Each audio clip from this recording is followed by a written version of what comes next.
बहुत समय पहले उज्जैन के महान और न्यायप्रिय राजा विक्रमादित्य रहते थे। उनकी वीरता, बुद्धिमानी और वचन निभाने की प्रतिज्ञा पूरे राज्य में प्रसिद्ध थी।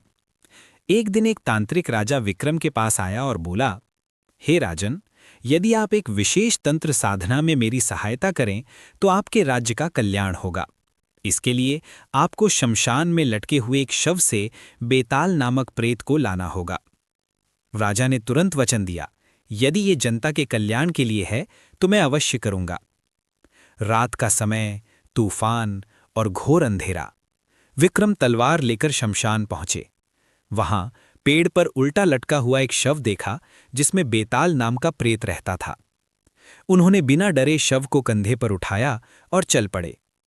चलते चलते बेताल ने हंसकर कहा, राजा विक्रम, रास्ता लंबा है, मैं समय बिताने के लिए तुम्हें कहानी सुनाता हूं। लेकिन याद रखना, यदि कहानी के अंत में तुम जवाब जानते हुए भी चुप रह गए तो तुम्हारा सिर फट जाएगा और बोले तो मैं फिर वापस पेड़ पर लौट जाऊंगा। विक्रम ने सहमति दी। बेताल ने प्रश्न, पहेलियों और नैतिक द्वंद्वों से भरी कई कई कहानियां सुनाईं। हर कहानी में जीवन की गहरी सीख छिपी थी, जैसे सत्य और नीति, धर्म और न्याय, कर्म और कर्तव्य। एक कहानी के अंत में सवाल आया, राजा, यदि किसी निर्णय से एक व्यक्ति दुखी हो और 100 लोग सुखी तो क्या वो निर्णय उचित है? राजा ने उत्तर दिया, राजा का कर्तव्य व्यक्तिगत भावनाओं से बड़ा होता है, न्याय वहीं जहां समूचे समाज का हित हो। हर उत्तर पर बेताल ने चकित होकर कहा, राजा, तुम्हारा ज्ञान अतुलनीय है, लेकिन जैसे ही तुम बोले मैं फिर लौटता हूं। और वो फिर पेड़ पर लौट जाता और विक्रम उसे फिर उठा लाते। ये बार बार होता रहा। अंततः अंतिम कहानी के बाद बेताल ने कहा, राजा, तांत्रिक तुम्हें मारकर राजा बनना चाहता है।